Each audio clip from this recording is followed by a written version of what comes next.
graduate courses, never finished. But the lesson here that I learned was that the networking with peers around you is a lot more important than I usually think. Back then, actually takes you places. It's not really listening to people like us, who are maybe 10, 15 years ahead of you, and I'm talking to the younger crowd here on that table. But so it really is that there is time when 15, 20 years later we end up working for you. Anyways. My little life history, I mentioned again, I was born in Pakistan, went to university in NED, studied with the best brains, came here, crashed at Raghav's apartment. He helped me interview with few people, joined Mentor Graphics. From there, jumped over to Cisco Systems. Grew up from engineering, started all the way, R&D, became an architect. I was there for 7 years, left Cisco, started a startup. Totally out just simply because I wanted to do it. The startup was acquired by Marvell Semiconductors, and they made me a VP of the business unit over there. I was there for 5 years, and then late afterwards I started this Plum Grid, which I've been in for the last 3 years, and let's see where it goes.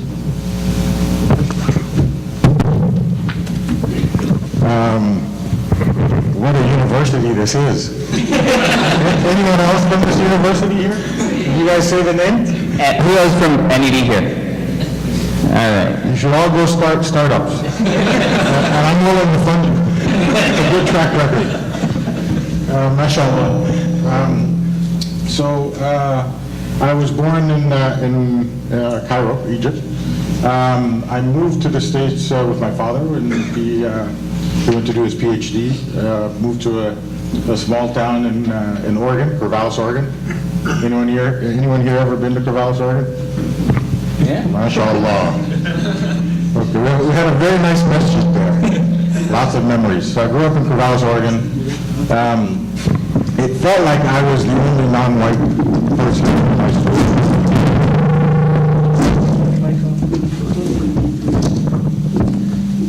I think we're fine. They're not moving it anymore. So I grew up in Corvallis, and then my father finished his PhD, went back to Egypt when I was about 13. I tried it for a year, and my Arabic was so bad that he had no choice but to send me back. So I came back here for ninth grade, and basically stayed through high school. And the plan was for me to go back to Egypt at the end of high school. Guess if I went back to Egypt. At that time, I saw the U.S. was really the land of opportunity, and you could be basically, yeah, sure. Can everyone hear me? You could basically do whatever you wanted to do, and in the 6 months I spent in Egypt, I didn't feel that was the case. I was venturing into new territory because my parents really wanted me to go back to Egypt. They thought if I didn't, I'd spend the rest of my life here. And so they said if you want to stay there, you'll be on your own. You're going to have to figure out how to pay for college. You're going to have to figure out how to survive. So at 17, I've lived on my own since then. And for me, I wasn't sure exactly what I wanted to do. It wasn't like a clear path, but I had a few passions. And I used the time to figure out my passions. What do I want to do when I grow up? I knew that I didn't want to do a job that I hated. I knew I didn't want to work in something I didn't love, and that's helped me quite a bit. And so I did a lot of jobs. I did my first startup when I was 17. I started a freight forwarding company. Not that I had any experience whatsoever in freight forwarding, but started out as an accounting job for a Muslim brother in Riverside, California.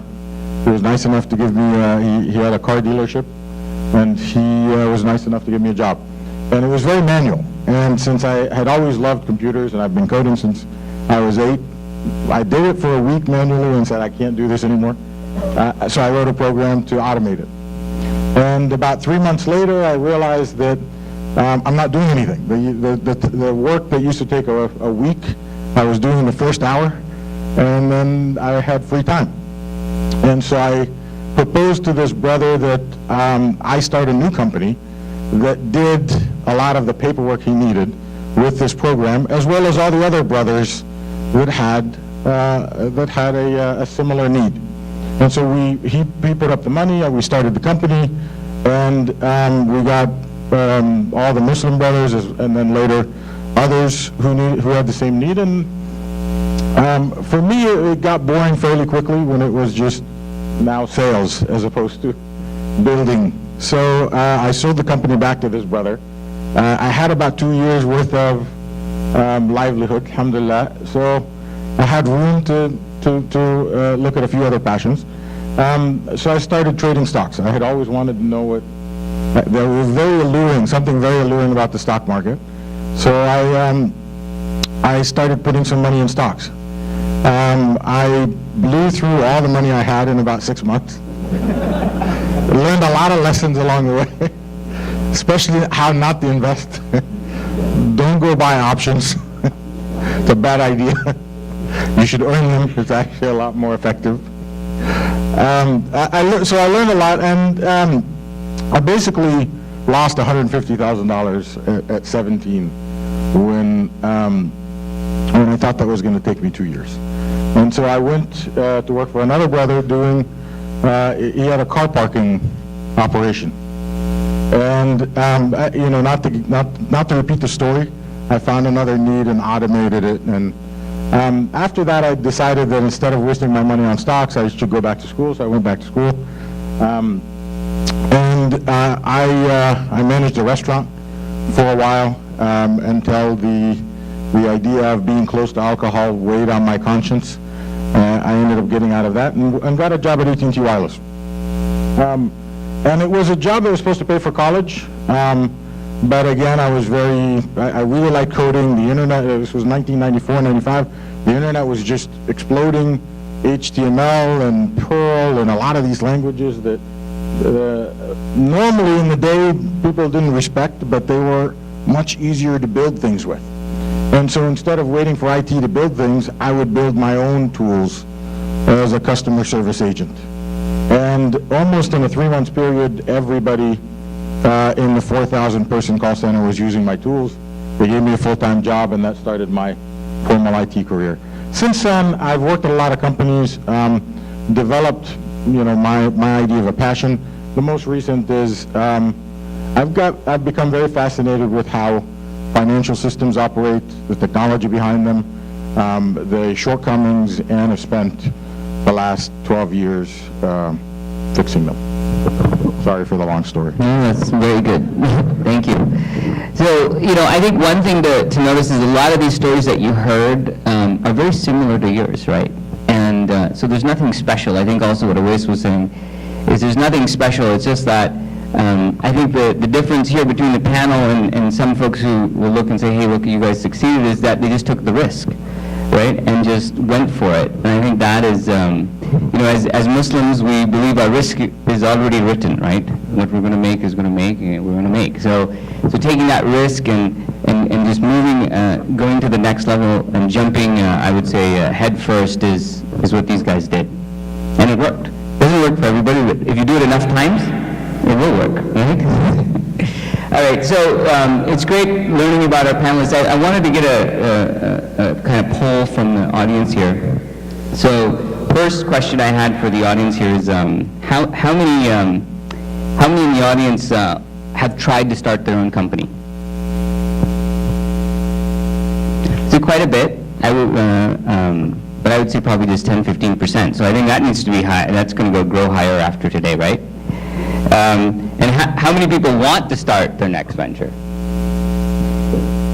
Okay. And then for the folks who are not looking at doing a startup but want to just say, hey, I'm a manager today, I'm a director today, I want to go to VP, I want to be senior VP, how many folks are willing to take that pain and strain to go to the next level? So, okay, so we have a lot more entrepreneurs than that, but that's good. That's good. And then how many of you are on LinkedIn? Okay, good. And how many of you are on the LinkedIn page for the MCA Professional Summit? Okay, well that needs to change also, right? I think it's only like 20 hands. All right.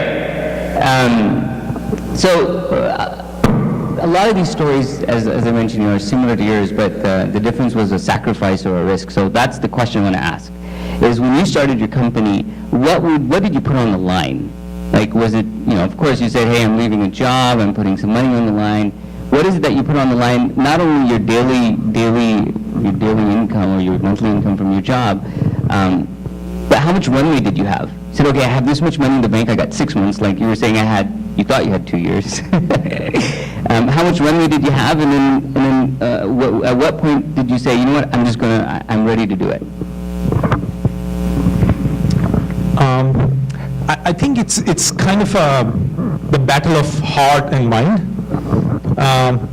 You have to find where your heart is, and what your passion is, right?